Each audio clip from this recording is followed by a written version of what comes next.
రౌండ్లో మిగిలిన అంటే మొత్తం 72 బూతులు కదా, అక్కడ 30 బూతులు ఇందులో కలుస్తాయి సెకండ్ రౌండ్లో. అలా చూసుకుంటే ఏంటంటే 1500 లీడ్ అక్కడ కనిపిస్తుంది. అంటే ఇలా మనం చూసుకుంటే ఏంటంటే సైలెంట్ ఓటింగ్తో పాటు మైనారిటీ ఓటింగ్ కూడా కంప్లీట్గా కాంగ్రెస్కే పడిందని చెప్పుకోవాలి ఇక్కడ ఈ ఎలక్షన్స్లో. ఎట్ ద సేమ్ టైము ఈ ఎలక్షన్స్ని బీఆర్ఎస్ ఓటమి అంటే స్వయంకృత అపరాధనే చెప్పుకోవాలి ఫస్ట్. ఎందుకంటే క్యాంపెయినింగ్లో వేవ్ని క్రియేట్ చేసుకోగలిగిన బీఆర్ఎస్ పార్టీ ఆ వేవ్ని ఓటుగా తీసుకురావడంలో లాస్ట్ 3-4 డేస్ షెడ్యూల్లో చేతులు ఎత్తేయడం అనేది 100% ఇది బీఆర్ఎస్ యొక్క స్వయంకృత అపరాధం. అండ్ ఇది కాంగ్రెస్ పార్టీకి ఇంకొక ఛాలెంజ్ ఈ గెలుపు అనేది. ఎందుకంటే ప్రజలు ఏదైతే కాంగ్రెస్ తీసుకున్న డిక్లరేషన్స్ ఏవైతే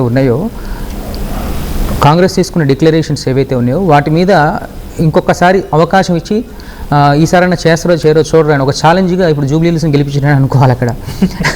అట్ ద సేమ్ టైం రెండోది బీఆర్ఎస్కి బూత్ లెవెల్లో లాస్ట్ 3 డేస్ క్యాడర్ లేదు పనిచేయడానికి.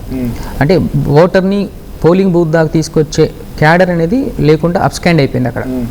అంటే మొత్తం కూడా అక్కడ 407 బూతుల్ని కాంగ్రెస్ తన హ్యాండ్లోకి తీసుకుంది క్లియర్గా చెప్పుకోవాలంటే.